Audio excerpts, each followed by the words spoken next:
오늘은 이사야 11장 1절에서 9절까지 말씀을 봉독해 올렸는데요. 왕으로 오신 예수님, 대림절에 오신 우리 주님은 왕으로 오신 그런 주님이 되신다. 이사야를 통하여 들려주시는 하나님 말씀을 듣게 되는데요. 2절 말씀, 그의 위에 여호와의 영 곧 지혜와 총명의 영이요 모략과 재능의 영이요 지식과 여호와를 경외하는 영이 강림하신다 하는 말씀이 기록이 됩니다. 무슨 말씀입니까, 여러분? 오실 메시아는 하나님의 영으로 충만한 왕으로 이 세상에 와 주신다는 것입니다. 여기 계속해서 반복되고 있는 영은 당연히 성령 하나님을 가리키고 있는 말입니다. 이사야 61장 1절에서도 비슷한 말씀이 기록이 돼요. 주 여호와의 영이 내게 내리셨으니 이는 여호와께서 내게 기름을 부으사 가난한 자에게 아름다운 소식을 전하게 하려 하심이라. 나를 보내사 마음이 상한 자를 고치며 포로된 자들에게 자유를, 갇힌 자에게 노임을 전파하며 했습니다. 가난한 자에게 복음을 전파하고 포로된 자들에게 자유를 전파하는 것은 두말할 것 없이 우리 주님께서 행하실 사역을 예표하고 있는 말씀이라고 할 수 있습니다. 바로 그런 복음 전파, 그런 복음의 전파를 위해서 우리 주님께서 여호와의 영이 가득한 모습으로 이 세상에 오시게 되었다. 구약의 말씀을 보면 여호와의 영을 받은 사람들의 이야기가 기록이 되어 있음을 봅니다. 예를 들면 성막을 만들 때, 솔로몬 성전 지을 때 이 부사렐에게 하나님의 영이 충만하여 여러 가지 공규한 작업을 감당했다 하고 기록이 되어 있는 것을 보게 됩니다. 이 출애굽 성막을 만들 때 하나님께서 부사렐에게 하나님의 영이 충만하게 임하심으로 그렇게 공교한 작업들을 잘 감당했다 되어 있어요. 사자 삼손이 사자를 염소 새끼처럼 찢어 죽일 때도 여호와의 영이 감동되니까 그런 놀라운 능력을, 사자를 찢어 죽이는 그런 놀라운 능력을 발휘했다. 그런 관점에서 이사야 선지자의 예언은 예수님의 탄생과 사역을 아주 정확하게 예언했다고 말할 수 있을 겁니다. 하나님의 영으로 이 세상에 오신 예수님. 마태복음 1장 18절, 예수 그리스도의 나심은 이러하니라. 그 모친 마리아가 요셉과 정혼하고 동거하기 전에 성령으로 잉태된 것이 나타났더니 하고 기록이 됩니다. 예수님은 잉태부터가 바로 성령으로, 하나님의 영으로 잉태를 하셨다. 예수님께서 공생의 사역을 막 시작하던 시점이었던 마태복음 3장 16절 말씀 보면 예수께서 세례를 받으시고 곧 물에서 올라오실새 하늘이 열리고 하나님의 성령이 비둘기같이 내려 자기 위에 임하심을 보시더니, 하나님의 영이 우리 주님께 임하셨다 기록이 되고 있습니다. 이후에도 예수님께서 마귀의 시험을 받을 때도 마태복음 4장 1절 성령에 이끌려서 광야로 가셨다고 되어 있고, 귀신들을 쫓아낼 때도 마태복음 12장 28절 성령을 힘입어 이 귀신들을 쫓아냈다 기록하고 있는 것을 보게 돼요. 하나님의 사역에 언제나 하나님의 영, 성령 하나님께서 함께 하셨던 이야기들을 듣게 되는 겁니다. 그런 관점에서 본문 말씀은 성령 충만하신 메시아께서 발휘하실 완벽한 하나님의 지혜와 그 능력을 증거하고 있는 것을 보게 됩니다. 여기 지혜와 총명의 영은 진리와 도덕에 대한 완전한 영적 지식을 가리킨다고 말할 수 있습니다. 모략과 재능의 영은 매사에 올바른 판단과 이를 완벽하게 처리하는 능력을 가르치는 말이고요. 지식과 여호와를 경외하는 영은 경건과 거룩의 능력을 가르치는 그런 말씀이라고 할 수 있습니다. 그렇게 예수님께서는 여호와의 영이 충만한 메시아로 탄생하심으로 최고의 왕이 되실 수 있는 그런 모든 조건과 자격을 구비하시고 이 세상에 와주셨다. 골로새서 2장 9절 예수님을 가리켜 그 안에는 신성의 모든 충만이 육체로 거하시고라고 증거가 되어 있어요. 그 안에는 신성의 모든 충만이 육체에 거하셨다. 여러분, 예수님께서 왕이 가져야 할 지혜와 총명을 어떤 궁중의 가정교사를 통해서 배우신 것이 아닙니다. 예수님께서 어느 왕의 왕자로 자라나는 동안 그 아버지 왕을 따라서 모략과 재능을 배우신 분도 아닙니다. 예수님은 오직 하나님의 영, 여호와의 영이 그 위에 강림하심으로 여호와의 영에 충만한 하나님의 아들로 만왕의 왕으로 이 세상에 와 주신 줄로 믿으시기를 바랍니다. 여러분, 예수님의 영은 예수님의 충만한 왕으로 오신 예수님은 군사적인 힘으로 로마를 정복하고자 하는 왕이 아니셨어요.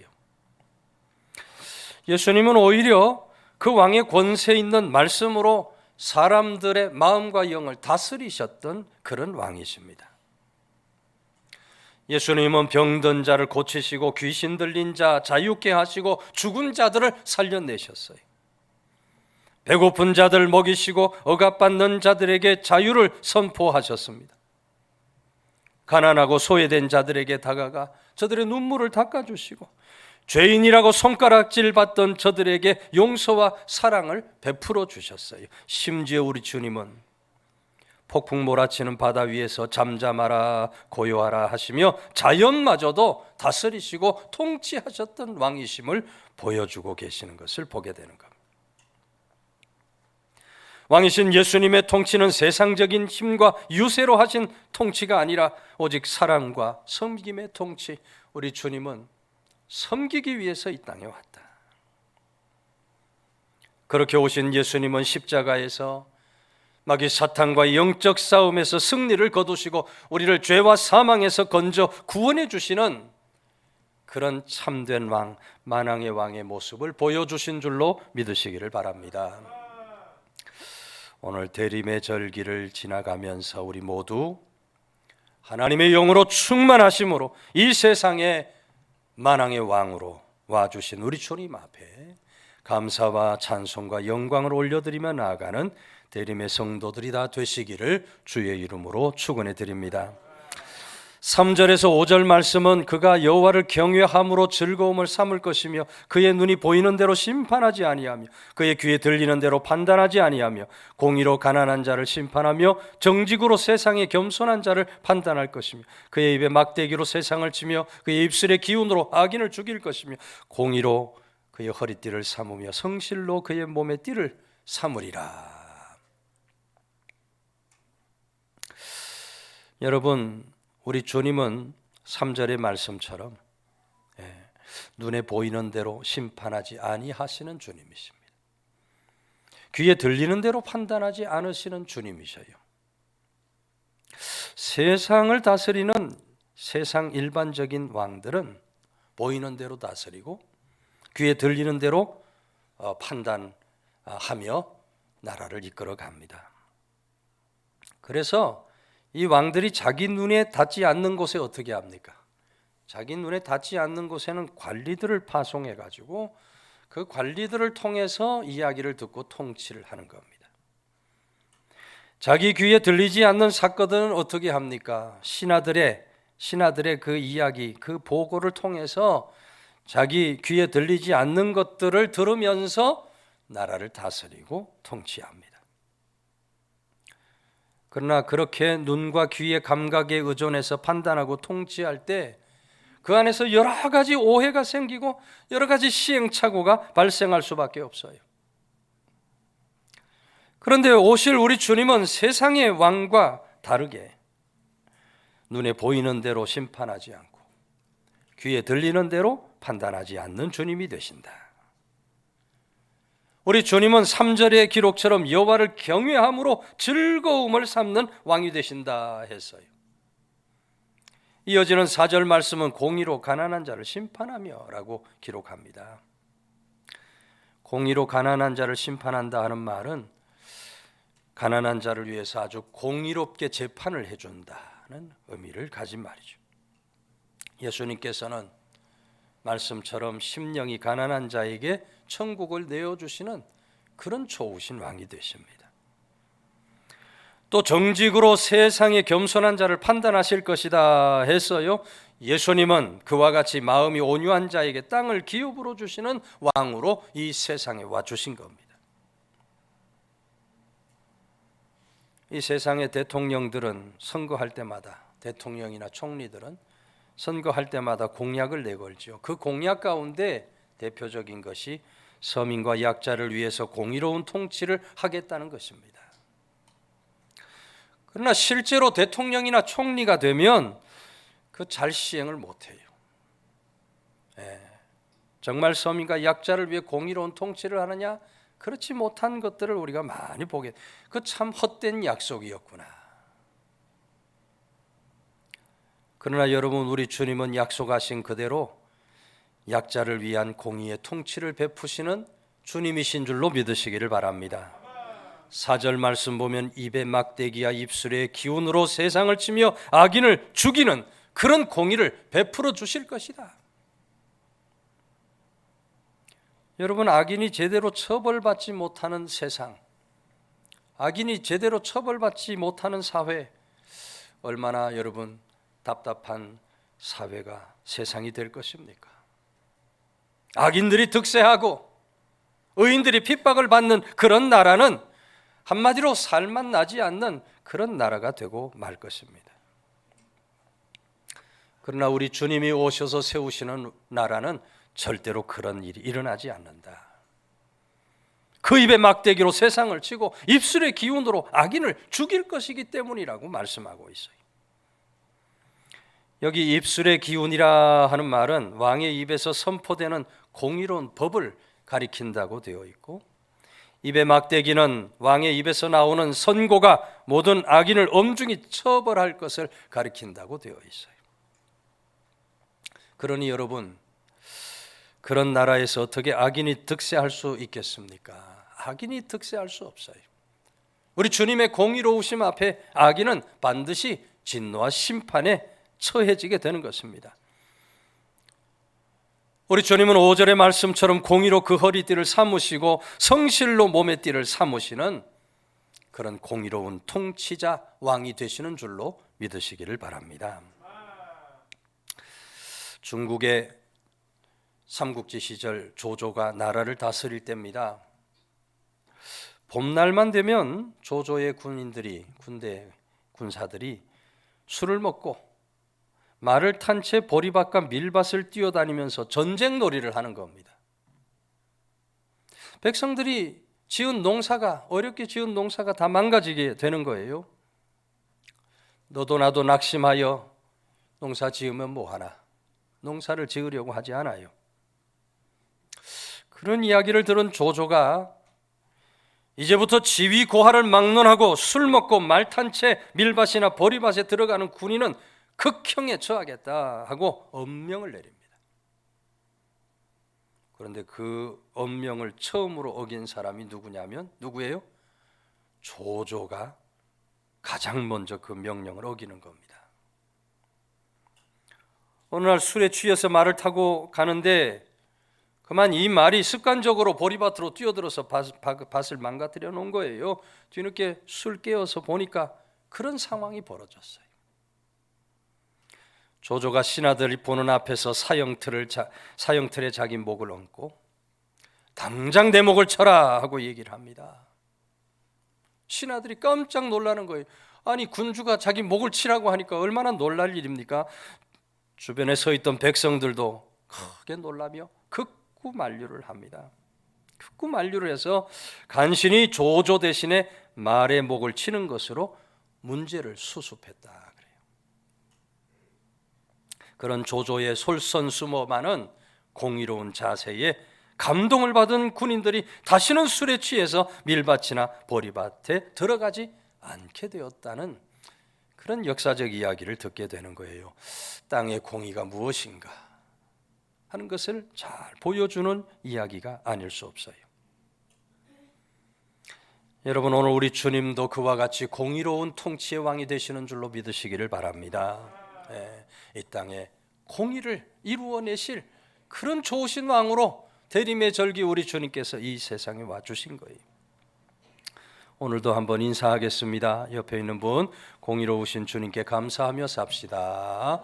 공의로우신 주님께 감사하며 삽시다. 공의의 왕으로 오신 우리 주님께 우리 모두 감사, 찬송, 영광을 돌려드리며 대림의 성도로 든든히 세워지게 되시기를 주의 이름으로 축원해 드립니다.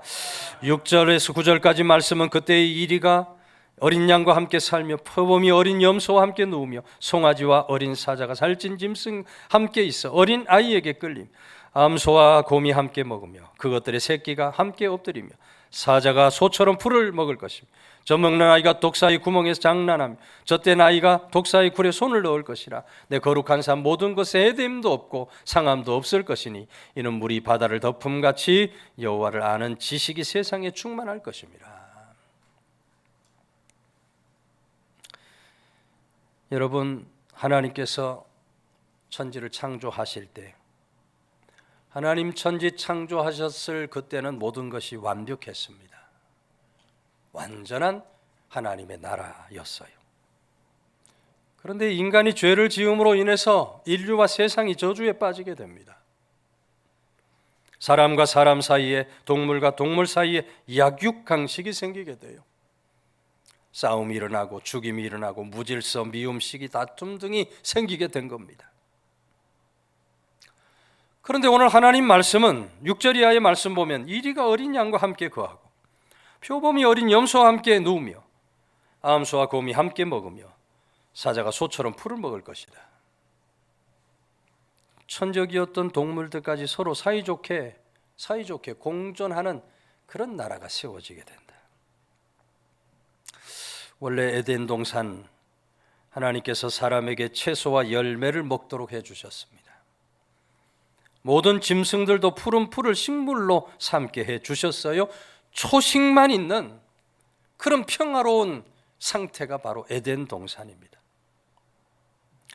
근데 오늘 하나님의 말씀은 그런 원래 하나님이 창조했던 그 창조 질서가 우리 주님이 오심으로 회복이 될 것이다. 6절 말씀 보면 송아지와 어린 사자가 살찐 짐승과 함께 있어 어린아이에게 끌리며 8절에 젖먹는 아이가 독사의 구멍에서 장난하며 젖된 아이 독사의 굴에 손을 넣을 것이다. 더 이상 사람에게 해롭고 위협적인 존재가 이 땅에 없게 될 것이다 하고 말씀을 해주신 거예요. 여러분, 젖먹는 아이 어떤 아이입니까? 가장 약한 상태에 있는 인간의 모습입니다. 그런 어린아이까지도 아무 두려움 느낄 필요가 없는 그런 완벽한 평화가 이 땅에 이루어질 것이다.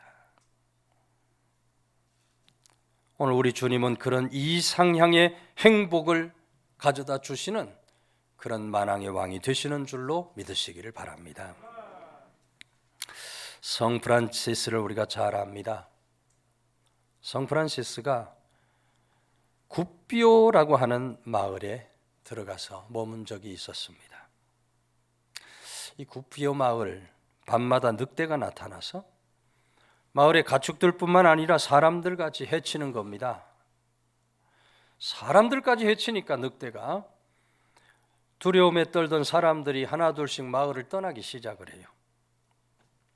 프란시스 마음에 안타까운 그런 생각이 들어요. 그래서 내가 기도하면서 이 늑대를 한번 만나봐야 되겠다 결심을 합니다. 한번 내가 늑대와 대면하여 오겠다 하니까 주변 사람들이 다 말리죠. 다 말려요. 그래도 몇몇 용감한 사람들이 저희도 함께 동행하겠습니다 해서 프란시스가 몇 사람과 함께 어느 날 밤에 마을 입구 향하게 돼요. 그런데 얼마 가지 않아서 동행한 사람들 대부분이 다 무서움에, 늑대 소리 무서움에 다 뿔뿔이 흩어지고 한 사람만 남았어요. 프란시스와 한 사람만 남게 돼요. 어떻게 하면 좋을까 하는 그런 상황에 갑자기 늑대가 숲속에서 뛰어나옵니다. 프란시스를 향해서 입을 벌리고 막 달려들어요. 그 순간 여러분, 프란시스가 십자가를 걷습니다. 십자가를 걷는 순간 하나님의 능력이 늑대를 진정시키더니 천천히 입을 다물고 걸어오는 겁니다. 프란시스 하는 말이, 형제 늑대요, 나에게 오라. 주님의 이름으로 명하노니 아무도 해치지 말라. 그랬더니 이 늑대가 머리를 숙이더니 프란시스 발 앞에 양처럼 무릎을 꿇는 겁니다. 나는 네가 이 구피오 마을 사람들과 평화 조약을 맺기를 원한다. 그들은 너를 해치지 않을 것이고 너도 그들을 해치면 안 된다. 지난 일들은 다 용서받았다. 그런 말에 늑대도 동의한다는 표시로 몸을 움직이고 머리를 끄덕끄덕합니다. 그리고는 그 늑대와 함께 마을로 들어가는 거예요. 마을 사람들에게 프란시스가 말씀을 전하고 늑대와의 화평을 권합니다. 마을 사람들이 늑대와의 화평을 약속하면서 앞으로는 이 늑대에게 먹을 것을 내어주겠습니다 하고 약속을 해요. 그리고 그 약속을 신실하게 지킵니다. 늑대가 그 후 2년 동안 이 마을 사람과 더불어서 생활을 하는데 매일 이 집 저 집 앞에 놓여있는 음식을 먹으면서 살아가는 거예요. 그 마을의 개들도 더 이상 늑대를 향해서 짖지 않았다 그래요.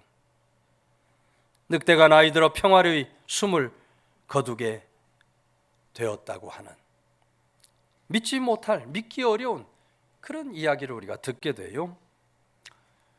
그러나 여러분, 이 이야기는 프란시스의 삶 속에서 실제로 일어났던 실화의 이야기로 전해지고 있는 거예요.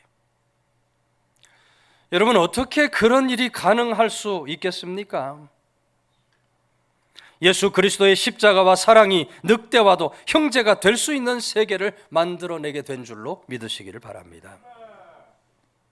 오늘 우리들이 이 땅을 살아가는 동안 프란시스와 같은 그런 평화의 사람이 될 수 있는 길이 어디 있는가? 약속하신 하늘의 평화가 임하게 될 것을 우리가 분명히 믿을 수 있어야 돼요. 우리 주님께서 오심으로 이 상향의 나라가 동시에 오게 될 것을 우리가 믿음으로 바라볼 수 있어야 하는 것입니다. 오늘 우리 주님은 1절의 말씀처럼 이새의 줄기에서 난 싹으로, 그 뿌리에서 난 가지의 예언대로 이 세상에 오신 주님이십니다. 그 주님은 오늘 말씀처럼 하나님의 영이 충만한 왕이 되시고 공의로운 통치의 왕이 되시고 이 상향의 행복을 이루어 주실 왕이 되실 줄로 믿으시기를 바랍니다. 대림의 절기를 맞아서 참된 왕으로 오신, 만왕의 왕으로 이 세상에 오신 우리 주님 앞에 감사, 찬송, 영광을 올려드리며 나아가는 대림의 성도들이 다 되시기를 주의 이름으로 축원해 드립니다.